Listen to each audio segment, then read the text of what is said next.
We've already had some great matchups this college football season, but none may be as big as the showdown that we have brewing in Athens between the number 1 ranked Georgia Bulldogs and the number 2 ranked Tennessee Volunteers. Now, this game not only has SEC championship implications, it has national ones as well. And while Georgia is the favorite to win the game, and they should be, this Tennessee team does not need a miracle to be able to snatch away a huge road victory this weekend. Now, this Georgia defense is more than formidable. They're daunting, but they aren't the stonewall we saw last year with Nakobe Dean and Jordan Davis and all those guys. The Georgia offense, however, is more deadly than it was last year and can more than keep up if this game turns into a shootout. Now, the key for Tennessee won't be just scoring. That's what everybody's going to talk about. We know that they can score enough, but the thing everybody needs to be focusing on is the matchup between Tennessee's defense versus the Georgia offense. That's going to decide how this game goes down, and it's the most sides of the ball, position group battle, however you want to put it. It's the biggest matchup for this game. Now, can Tennessee get enough stops versus the mailman and a wide receiver group that is waiting to burst onto the scene? And a game like this is the perfect opportunity. With Tennessee adding McCullough back in the secondary, it's huge. And if they continue to tackle in space well, they are good enough to beat this Georgia team. Let me say that again. If Tennessee continues to tackle well in space, they are good enough to beat this Georgia team. Now, this isn't an overmatched or overhyped Volunteer team as well. They're more than ready and more than capable. But the question is not about potential, it's about execution. Now, I'm not ready to make a pick on this game just yet. I will be soon.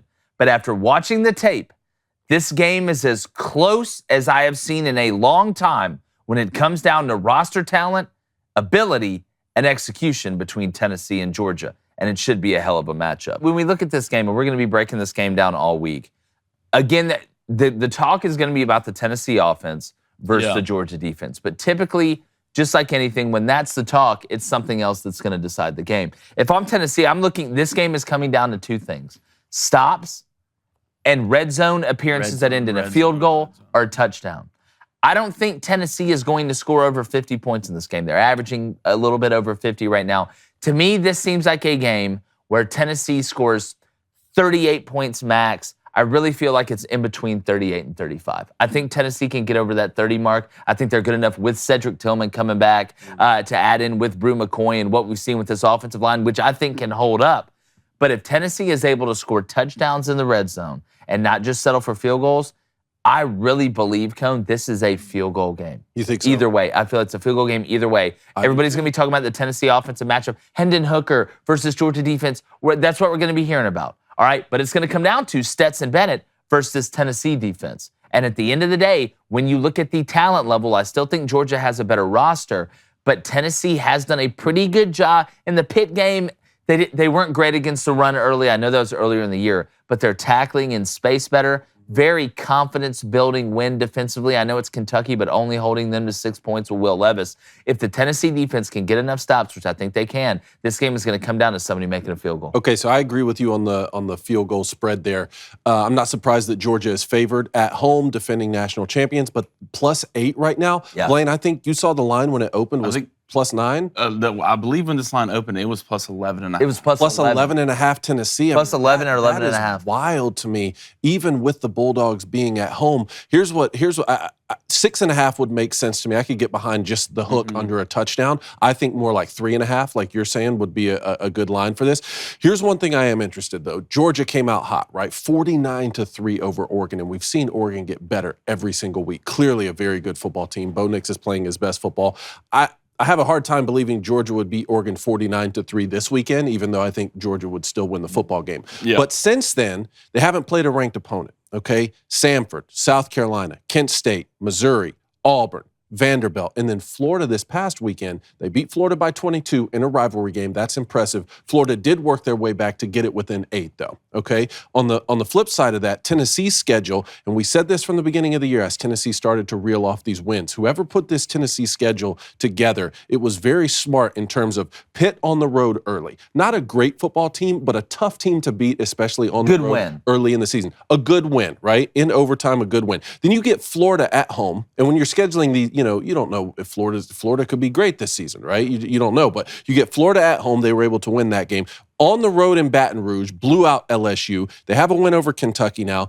To me, they're a little bit more seasoned in terms of the tough games that they played. So if this thing does become a field goal game late in the fourth, after you've already gotten through the juggernaut of beating Alabama, that's the win to me that should give Tennessee the most confidence. Even though it was at home, you finally got over the hump of beating Nick Saban for the first time. If it turns into a field goal late, you have to think Tennessee's sitting there like, we can beat Georgia. Yeah, you won't be afraid of the moment. That's where your experience comes in. That's why having a guy like Hendon Hooker, behind center is so big in a game like this. I think when you look at Georgia's schedule and you look at Tennessee's schedule and who they've played, I think that's a wash because Georgia's playing at home. I think that is a true wash. I wouldn't put a ton into that. Georgia can only play who was in front of them. The one game they've had against the top-rated team, they beat the hell out of them. It is hard. Even at a place like Georgia that just got their first sniff of a national championship, everybody's excited. You return guys that know the process and things like that. A lot of guys on the same staff. Georgia, to me, has beaten who is in front of them, and they've played well for the most part. It's tough to get guys up to play like you played against Oregon or play like you're going to play against Tennessee every single weekend when you are playing teams you're better than. It's just human nature. They've got to this point undefeated, so I think it's a wash there. But Blaine, when I'm looking at this game and we talked about it, it's funny. I know obviously it's not as big of a matchup, but when you had South Carolina and A&M, you're like, all right, if you feel like teams are pretty even, typically we see a big special teams play that may be the difference. Maybe it's a blocked field goal. Maybe it's a kickoff return for a touchdown, a punt return for a touchdown, a kick out of bounds late that sets a team up to kick a field goal to win the game. I feel like this could be a game that gets determined by a special teams play and who's going to be the team that makes it. Because typically when teams are even, and I do think Georgia and Tennessee are about as even as they've been in a long while, but just from a national teams that can win a national championship, Tennessee's good enough to win a national championship. I can just tell you, with the teams that are out there, and we've seen it, we know who they are, they know who they are. But Blaine, is there a matchup in this game, or is there something in this game that maybe we're overlooking that could be the difference? You go through the quarterback matchups, obviously. I believe in Stetson Bennett, especially what he's been through. I've always doubted the guy. The only thing he does is come through in big moments. That's all he does. The big thing for me is going to be just time of possession in this game. How many times does the Tennessee offense get the ball? And what you mentioned is kind of red zone.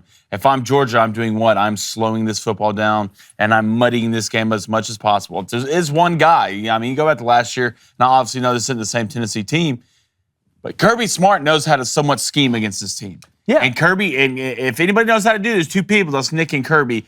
The one big difference this game is where it's at Georgia. This is still the reigning national champions. I know they lost a lot on defense, but hell, they're giving up 10 points a game right now.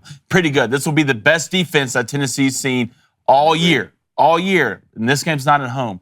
This game is not in front of all those people. If you're Tennessee, you're walking into Athens. This isn't a joke. I know you have a real quarterback, you have a real team, but it's going to be line of scrimmage and it's going to be the time of possession. If Georgia can control the tempo of this game at the line of scrimmage and control the time of possession, I like Georgia in this game. It's going to be a one-possession game, but I promised myself after I picked Oregon to beat them this year, I'm not going against Georgia this year unless I really have to. Neutral field, I would someone like Tennessee, to be honest. But at home, that place is going to be absolutely jumping from the get-go. So I like Georgia. I'm leaning Georgia in this game. 11.5 is a joke. Is a joke to me. This game will be a one-possession game. I almost like it towards the Alabama game where the team who has it last is going to win the game. Yeah, we have Alabama, LSU as well, but I don't think anybody's been as confident walking into Athens since Xerxes and the boys and the Persians back in the day. I do want to say, too, from an atmosphere standpoint, don't think that the Georgia fans don't realize they haven't had a huge game really at home yet either.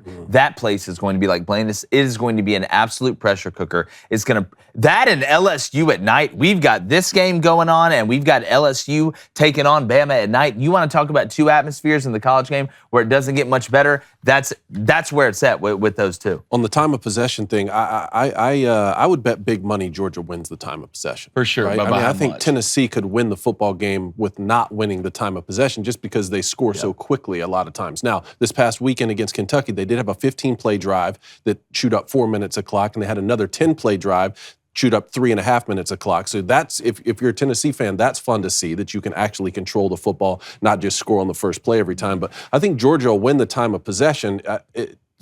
How many turnovers will you have? Yeah. All right, hey, everybody. Hope you're liking that content. And like the Tennessee offense, why don't you hurry up, go down there and hit that like button, subscribe. We've got tons more coming from every realm of the sports world. Hell, even Quidditch, because we all know it's coming down to the wire.